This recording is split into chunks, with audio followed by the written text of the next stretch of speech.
মতিঝিল মেটাপে গিয়ে এরকম ছোট ছোট নাচানাচি দেখতে হবে তো কখনোই ভাবতে পারিনি। হ্যাঁ চলো আমরা প্রথম থেকে বলি। সকাল সকাল আমার চাচাতো ভাই হেলিকপ্টারটা নিয়ে চলে এলাম ধোয়াধুয়ি করতে। কিছুক্ষণ পর ধোয়াধুয়ি কমপ্লিট করার পর আমি আর আজার বেরিয়ে পড়লাম মতিঝিল মেটাপে। আর এদিকে আমরা কিন্তু অনেক মজা করতে করতেই যাচ্ছি। আর এদিকে মজা করতে করতে ফাইনালি পৌঁছে গেলাম মতিঝিল পার্ক। আর এসে অনেক খিদে লেগেছে বলে একটা ভালো হোটেলে খাওয়ার জন্য ভাত নিয়ে বসে পড়েছি। তো এখন পেট ভরে খাওয়া দাওয়া কমপ্লিট করার পরে মতিঝিল পার্কে ঢুকবো। আর এদিকে খাওয়া দাওয়া কমপ্লিট করার পর আজারের ভালোবাসার মানুষগুলো ঘিরে ফেলেছে। যাই হোক পার্কে ঢোকার জন্য আমরা দুটো টিকিট কেটে নিলাম। আর সেই টিকিট দুটোকে দিয়ে ফাইনালি আমরা কিন্তু ভিতরে চলে এলাম। না ভিতরে এসে অনেক ভুলই করেছি, কারণ এই দেখো টিকটকার যেদিকে তাকাচ্ছে সেদিকে নাচানাচি করছে।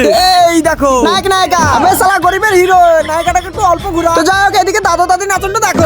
গাইস তোমাদেরকে বলছি কেউ হাসবে না। দাদা নেট চললে দাদি নেট চললে।